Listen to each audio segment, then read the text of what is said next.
Today we're going to be talking about one of the most famous hackers of all time, an absolute master in the art of social engineering, and a man who kept just as close of an eye on the FBI as they did him.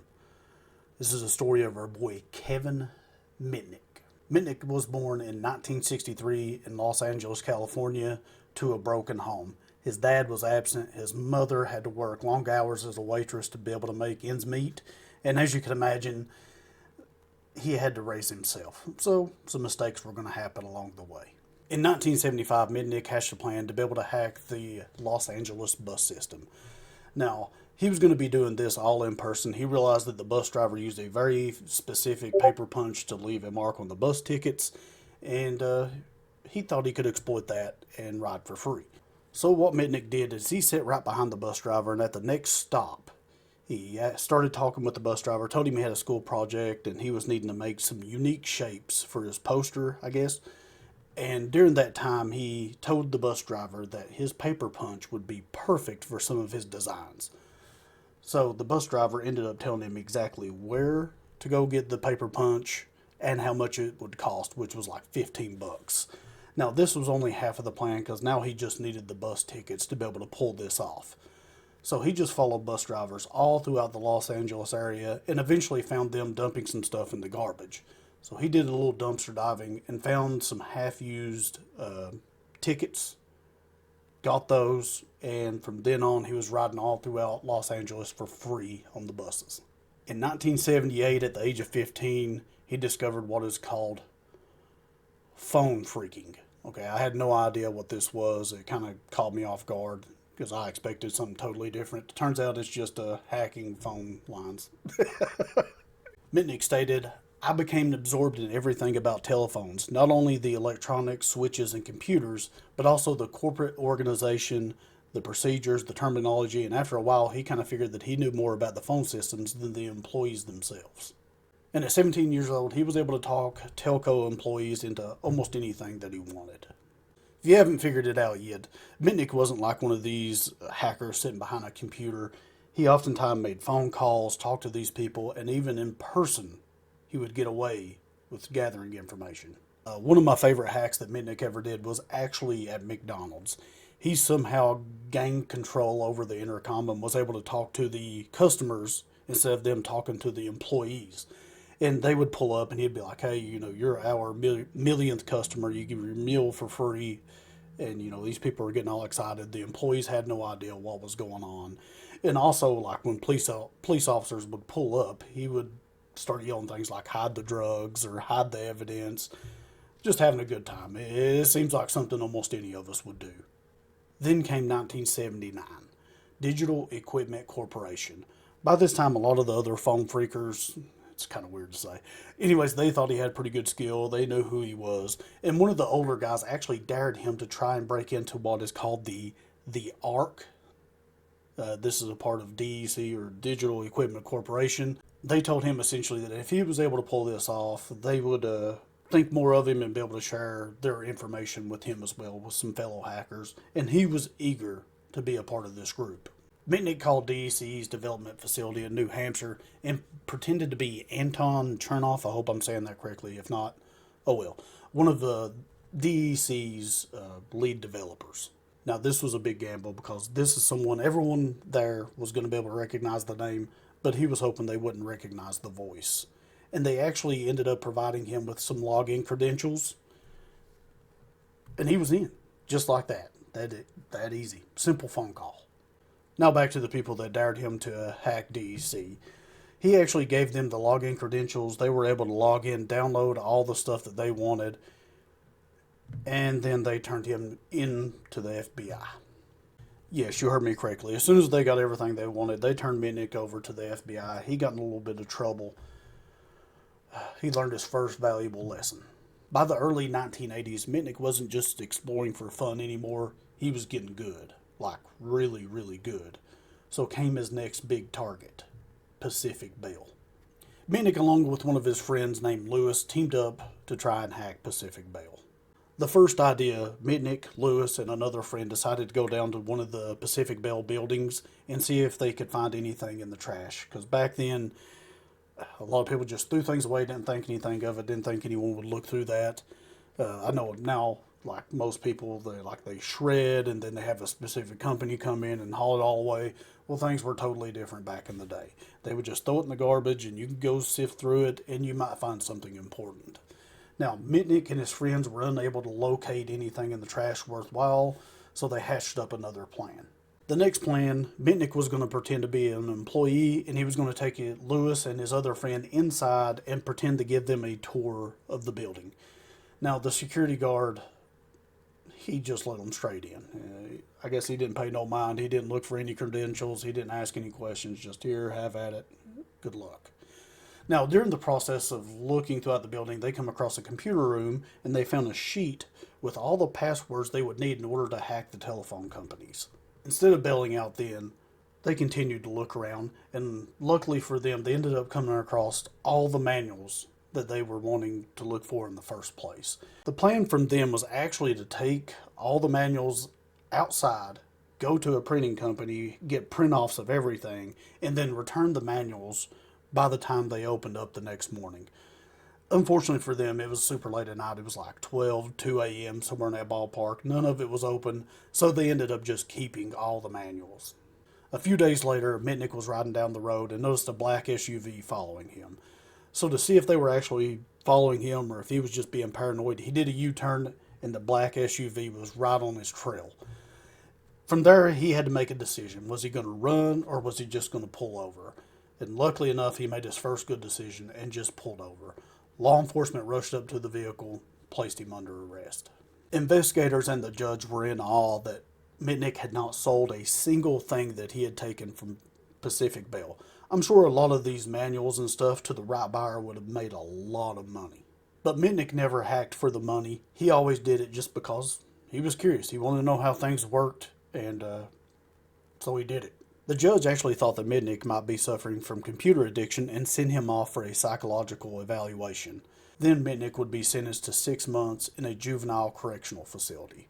And Mitnick was stuck in there with some serious criminals. We're talking people with some assaults, other violent offenses, murder, and then you have him over here in the corner for going into Pacific Bell to steal some manuals. As you could tell, he was extremely out of place and was having zero fun. But not even this situation could get Mitnick to stop hacking. And just like that judge, I'm starting to think that Mitnick might have been a little addicted to computers, you know? After being released, Mitnick would actually get caught hacking again, this time the University of Southern California. He was arrested, released, arrested again, released again, and then got caught hacking again. Imagine that. The hacker man keeps getting caught. And it always caught me off guard because I've seen some videos that were labeled, the hacker the FBI couldn't catch, and then you actually start looking into this guy's story, and he was caught like 5, 6 times. The youth authority issued an arrest warrant against him for violating the terms of his probation. Even Mitnick's attorney let him know that, hey, this time you could actually pull some serious time behind bars. Luckily enough for him, there was a loophole. Although Mitnick was no longer a juvenile, he was still technically under the jurisdiction of the California Youth Authority.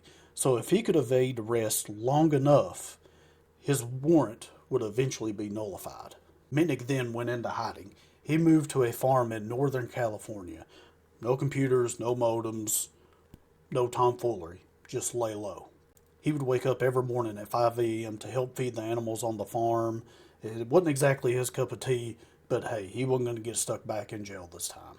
In 1985, after 4 months in exile, his attorney called and told him that the warrant had gone away and that he was a free man. So he returned back to Los Angeles. At 22-year-old, Mitnick had finally found him a woman at a school called Computer Learning Center. Her name was Bonnie, and they eventually became boyfriend and girlfriend. Neat little story behind this. She was actually engaged at the time. I guess she thought the man was well off, wealthy, whatever. So Mitnick and her actually looked into it because she was beginning to think otherwise and found out that he wasn't as rich as she had thought. So she actually ended up breaking up the engagement, and that's when him and her become boyfriend and girlfriend. Now, I'm not saying that's a red flag, but maybe some alarm bells should have been going off. Now, also around this time, Mitnick would end up meeting an old buddy, Lenny, who was also a hacker. Mitnick would lie to his girlfriend Bonnie and say that he was actually taking night classes, but instead of going to his night classes, he was actually going to his buddy Lenny's house so that they could do a little bit of hacking. And one of their targets was once again Pacific Bell. They would also go after a company called Santa Cruz Operation looking for a copy of Unix's source code. While Mitnick was having success hacking, his relationship was falling apart. All these late nights out with Lenny, trying to hack, even when he was home, he stayed on his computer, leaving his girlfriend to read by herself, eat by herself, take care of the house by herself. And as you can imagine, it put a little bit of a strain on the relationship. Now, due to the hack of Santa Cruz, this would eventually land him and Bonnie in jail. Now, even with this, Bonnie stayed by Mitnick's side, and he decided to marry her. Mitnick would only face fines and some probation for this hack. Another close call was not going to stop Mitnick. Him and Lenny, even after the arrest, continued to try and hack Pacific Bell, and would find some success. They eventually got their hands on a copy of the company's VMS operating system source code. Mitnick and Lenny worked for two separate companies, but they like to have fun. They're hackers. They decided to make a $150 wager while they would attempt to hack each other's company and at the same time defend their own. And as you can imagine, Mitnick won. Now the problem with this is our boy Lenny here didn't pay up. So Mitnick wanted a little bit of a revenge, just a little bit. So he would actually call Lenny's work, pretending to be an IRS agent, and convince them to hold one of his checks due to some unpaid debt. Now, this pissed Lenny off. He didn't think it was funny at all, even though Mitnick was over here laughing. He was beyond mad. But I think our boy may have taken it a little bit too far.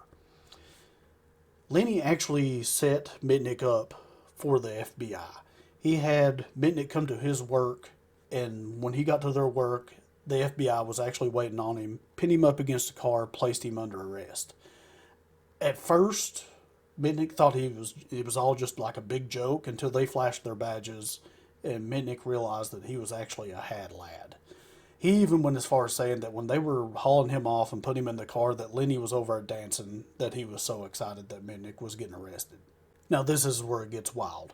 They actually kept Mitnick in solitary confinement. The reason for this, the prosecution team argued that if he got access to a phone, that he could whisper into the phone and set off a nuclear bomb.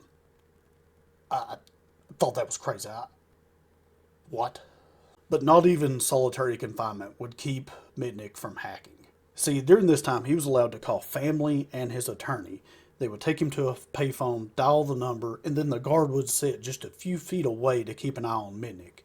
Mitnick would pace back and forth. He would act like he was scratching his back, all this, and he would reach over, hang up the phone call, dial Bonnie's number at work so that he would be able to talk to her.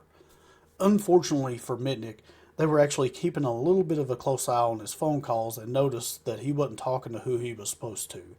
So from then on, anytime he needed to make a phone call, they would just stick the phone through his door.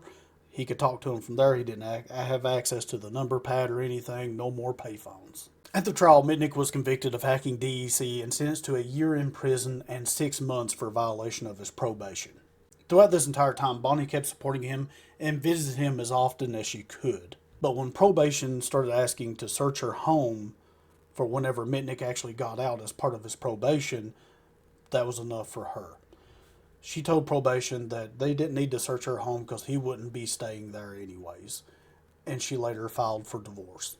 And to add a little bit more insult to injury, Mitnick ended up learning that Lenny and Bonnie were now involved in a relationship.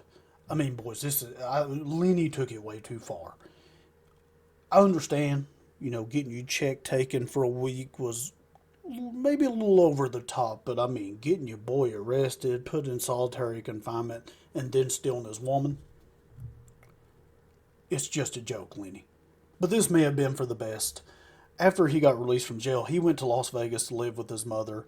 From there, he actually started exercising a lot and lost like 100 pounds. Mitnick stated that this put him in the best shape of his life. He wasn't hacking, he wasn't getting in any trouble, he felt great, And if you asked him at the time, he said that he would probably never return to hacking. This wouldn't last long, though. He was eventually told to get in contact with a hacker by the name of Eric Hines. Supposedly, they had discovered a room full of servers that looked like something from an alien planet.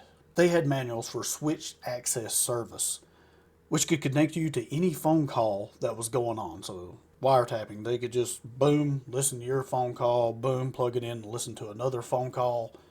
Some FBI stuff, you know what I'm saying? What Mitnick didn't know was the name Eric Hines belonged to someone who had passed away in a car accident nearly 30 years ago. Mitnick's intuition told him that something was off. The Hines guy, he was very secretive. He would never give up any phone numbers, no addresses, didn't never meet in person, and Mitnick found this odd. So Mitnick decided to get to the bottom of this. He actually hacked Pacific Bell and obtained Hines's phone number. He then pretended to be a field technician and was able to also get an address. Mitnick eventually figured out that Eric was actually working for the FBI.